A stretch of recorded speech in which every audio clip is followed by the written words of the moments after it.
Study IQ IAS, अब तैयारी हुई affordable. How to choose optional. UPSC के लिए ऑप्शनल को कैसे चूज करें।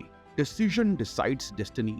दोस्तों, अगर मैं आपके ऑप्शनल चूज करने की डिसीजन की बात करूं तो यूपीएससी की जर्नी में आपका यह डिसीजन डिटरमाइन करता है कि आप मींस एग्जामिनेशन क्लियर कर पाएंगे या नहीं। और आपके ऑप्शनल पेपर में मार्क्स आपकी रैंक डिसाइड करके आपको सर्विस कौन सी मिलती है ये डिटरमाइन करेंगे।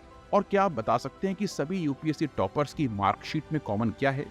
दोस्तों, सभी यूपीएससी टॉपर्स ऑप्शनल में अच्छा स्कोर करते हैं।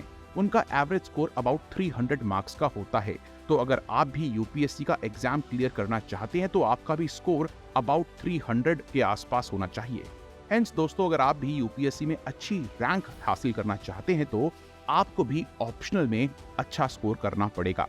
और इसीलिए ये बहुत जरूरी है कि आप अपने ऑप्शनल का चयन अच्छे से करें, क्योंकि मैं पास्ट में गलत ऑप्शनल चूज करके अपने प्रीशियस ईयर्स वेस्ट कर चुका हूं और मैं चाहता हूं कि आप ये गलती रिपीट ना करें। साथ ही मैं ऐसे काफी स्टूडेंट से मिल चुका हूं जो टैलेंटेड होने के साथ साथ हार्ड वर्किंग भी हैं और गलत ऑप्शनल लेने की वजह से उनका इस एग्जाम में सिलेक्शन नहीं हुआ है। तो दोस्तों, इस वीडियो में आप समझेंगे कि आप अपने केस में किस तरह से ऑप्शनल चूज कर सकते हैं और आपकी चॉइस 3 इंपॉर्टेंट पैरामीटर्स पर बेस्ड होनी चाहिए। और अगर आप इन 3 पैरामीटर्स के बेसिस पर अपना ऑप्शनल चूज करते हैं तो आपको अपना ऑप्शनल कभी चेंज करने की जरूरत नहीं पड़ेगी। एंड राइट अप्रोच के साथ आप अपने यूपीएससी एग्जाम देने के डिसीजन को सही बना पाएंगे। साथ ही इस वीडियो के लास्ट में मैं उन स्टूडेंट्स को जो एटलीस्ट एक मींस का पेपर लिख चुके हैं उनको भी एक इम्पॉर्टेंट टिप दूंगा और ये टिप फ्रेशर्स के लिए भी फ्यूचर में एप्लीकेबल है। इसलिए दोस्तों, इस वीडियो को अच्छे से लास्ट तक जरूर देखें। दोस्तों, ये इंपॉर्टेंट डिसीजन लेने से पहले चलिए यूपीएससी मेंस एग्जामिनेशन के सिलेबस पर नजर डालते हैं। दोस्तों, लैंग्वेज पेपर्स को हटाकर जो सिर्फ क्वालिफाइंग पेपर है, यूपीएससी मेंस की टोटल वेटेज 1750 मार्क्स है और इन 1750 मार्क्स में से 500, जी हाँ 500 मार्क्स ऑप्शनल में से हैं, जो अबाउट 30% मार्क्स हैं और ये मार्क्स आपके सिलेक्शन एंड रैंक दोनों पर हेवी इन्फ्लुएंस डालेंगे। आज यूपीएससी के मेंस एग्जामिनेशन में टोटल 26 ऑप्शनल हैं और आपको सही तरीके से सिर्फ एक ऑप्शनल का चयन करना है। और इन सभी ऑप्शनल की लिस्ट आप इस वीडियो को आराम से पॉज करके देख सकते हैं। और ऑप्शनल चूज करने का डिसीजन आपको प्रीलिम्स का फॉर्म भरते हुए लेना है, क्योंकि प्रीलिम्स के फॉर्म भरने के समय ही आपको अपना ऑप्शनल चूज करना होता है, जिसको आप लेटर स्टेजेस में चेंज नहीं कर सकते, लेकिन हाँ नेक्स्ट अटेम्प्ट में उसको जरूर चेंज कर सकते हैं। हेंस आपको एक ऑप्शनल चूज करना है और इस एक ऑप्शनल का यूपीएससी मेंस एग्जामिनेशन में 2 पेपर्स होते हैं जो कि 3 hours duration and 250 marks each के होते हैं। दोस्तों, इन सभी ऑप्शनल का सिलेबस आप मेरे टेलीग्राम चैनल से डाउनलोड कर सकेंगे। और अगर आपको समझ नहीं आ रहा कि आपको कौन सा ऑप्शनल चूज करना है तो आप मुझे टेलीग्राम, इंस्टाग्राम या फिर फेसबुक पर मैसेज भी कर सकते हैं। तो चलिए, अब ये चीज क्लियर होने के बाद मैं आपको बताता हूँ कि किस बेसिस पर आपको अपना ऑप्शनल चूज करना है। दोस्तों, शुरू करने से पहले मैं आपको बता दूं कि स्टडी IQ आपके लिए लेकर आया है अफोर्डेबल प्राइसेस में सभी मेजर ऑप्शनल की लाइव क्लासेस। और दोस्तों, इन ऑप्शनल बैचेस को आप prelims to interview foundation batch के साथ क्लब करके एडमिशन ले सकते हैं। और अगर आप RT लाइव कोड का यूज करते हैं, जी हाँ RT लाइव, तो आपको इस कॉम्बो पर मैक्सिमम पॉसिबल डिस्काउंट प्राप्त हो सकता है। इन बैचेस में एडमिशन लेने के लिए आप नीचे डिस्क्रिप्शन बॉक्स में दिए गए लिंक्स पर क्लिक कर सकते हैं। तो दोस्तों, चलिए अब जानते हैं कि ये 3 पैरामीटर्स क्या हैं जिनके बेसिस पर आपको अपना ऑप्शनल डिसाइड करना है। दोस्तों, पहला पैरामीटर है आपका एजुकेशनल बैकग्राउंड। अगर आपके एजुकेशनल बैकग्राउंड और आपके ऑप्शनल में कन्वर्जेंस है तो आप इजीली अपने ऑप्शनल को यूपीएससी में टैकल कर सकेंगे। फॉर एग्जाम्पल, अगर आपने पॉलिटिकल साइंस से ग्रेजुएशन करी है तो आपको नेचुरली PSIR ऑप्शनल चूज करना चाहिए। या फिर अगर आप साइंस बैकग्राउंड से हैं तो सब्जेक्ट्स जैसे कि एंथ्रोपोलॉजी या फिर ज्योग्राफी या फिर साइकोलॉजी आपके लिए अच्छी चॉइसेस हैं। साथ ही आपके एजुकेशनल बैकग्राउंड एंड ऑप्शनल में कन्वर्जेंस आपको इंटरव्यू में भी थोड़ा अपर हैंड प्रोवाइड कर पाएगी और आप अपने ऑप्शनल के डिसीजन को इजीली इंटरव्यू बोर्ड के सामने जस्टिफाई कर पाएंगे। दोस्तों, ऑप्शनल चूज करने का दूसरा मापदंड है आपका इंटरेस्ट, क्योंकि अगर आप अपने इंटरेस्ट के सब्जेक्ट को पढ़ें तो आपको वो सब्जेक्ट नेचुरली अच्छे से समझ में आएगा। एंड वो सब्जेक्ट पढ़ने के लिए बैठने में भी आपको एफर्ट्स नहीं करने पड़ेंगे। फॉर एग्जाम्पल, अगर आप कॉमर्स के बैकग्राउंड से हैं तो आपका इंटरेस्ट इकोनॉमिक्स में हो सकता है, तो आप इकोनॉमिक्स को एज एन ऑप्शनल चूज कर सकते हैं। दोस्तों, यहाँ पर इस बात का भी ध्यान रखें कि आपका इंटरेस्ट सब्जेक्ट को थोड़ा सा पढ़ने के बाद डेवलप हो सकता है।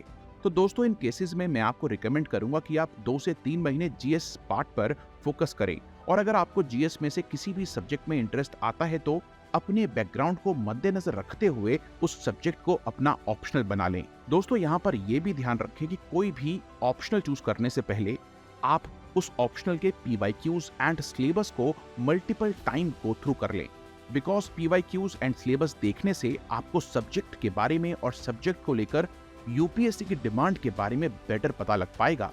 तो दोस्तों, अपना ऑप्शनल चूज करने से पहले प्लीज PYQs एंड सिलेबस को अच्छे से पढ़ लें। दोस्तों, तीसरा और इम्पोर्टेंट क्राइटेरिया है आजकल यूपीएससी में चल रहे सिलेक्शन के ट्रेंड्स। आज के समय ये डेटा पब्लिक डोमेन में अवेलेबल है कि कितने स्टूडेंट्स कौन सा ऑप्शनल लेते हैं और उनमें से कितनों का फाइनल लिस्ट में नाम आता है। तो दोस्तों, इस डेटा को भी आप अच्छे से एनालाइज जरूर करें। तो दोस्तों, चलिए 2020 एंड 2019 के डेटा पर नजर डालते हैं और देखते हैं कि किस ऑप्शनल से कितने स्टूडेंट्स का सिलेक्शन हो रहा है। देखिए, ये 2020 एंड 2019 का डेटा लेटेस्ट है। दोस्तों, 2021 का डेटा लेटर हाफ में रिलीज होगा, तो उस पर भी आप नजर रखिएगा। दोस्तों, यहाँ इस टेबल में आप देख सकते हैं कि कितने कैंडिडेट्स ने कौन सा सब्जेक्ट लिया है और उस सब्जेक्ट में उनका क्या सक्सेस रेट रहा है। फॉर एग्जाम्पल, यूपीएससी की तरफ से अभी तक 2020 तक का डेटा रिलीज हुआ है, जिसके अकॉर्डिंग पॉपुलर ऑप्शनल्स में से PSIR, सोशियोलॉजी एंड एंथ्रोपोलॉजी का सक्सेस रेट हाईएस्ट है और सबसे ज्यादा बच्चों का सिलेक्शन PSIR से होता है। वहीं कुछ पास्ट में रहे पॉपुलर ऑप्शनल्स जैसे कि ज्योग्राफी का सक्सेस रेट काफी डाउन है। मैं उन्हीं ऑप्शनल की बात कर रहा हूँ जिन्हें एटलीस्ट 600 से लेकर 700 बच्चे मेंस में चूज करते हैं। अगर आप लिटरेचर सब्जेक्ट्स या मैथ्स या फिर लॉ जैसे सब्जेक्ट्स देखें तो वहां भी सक्सेस रेट अच्छा है, लेकिन बहुत ही कम बच्चे इन सब्जेक्ट से पेपर देते हैं।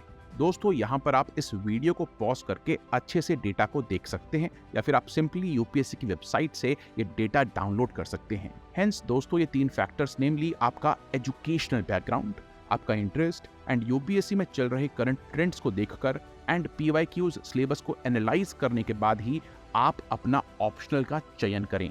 दोस्तों, इन 3 क्राइटेरियाज के बाद भी अगर आपको ऑप्शनल चूज करने में कंफ्यूजन है तो आप सबसे पहले अपनी basic NCERTs and basic standard books पढ़ लें एंड उसके बाद ये देखें कि आपका इंटरेस्ट कहाँ पर है एंड उस बेसिस पर आप अपना ऑप्शनल चूज कर पाएंगे। इसके अलावा ऐसे ऑप्शनल चूज मत करें जिनका मार्केट में कोई मटेरियल अवेलेबल नहीं है एंड कोई कोचिंग भी अवेलेबल नहीं है। साथ ही अगर प्रीलिम्स एग्जामिनेशन मई में शेड्यूल्ड है तो आप अपने ऑप्शनल का पूरा सिलेबस दिसंबर तक कंप्लीट कर लें एंड उसके बाद ऑप्शनल की आंसर राइटिंग पर फोकस करें।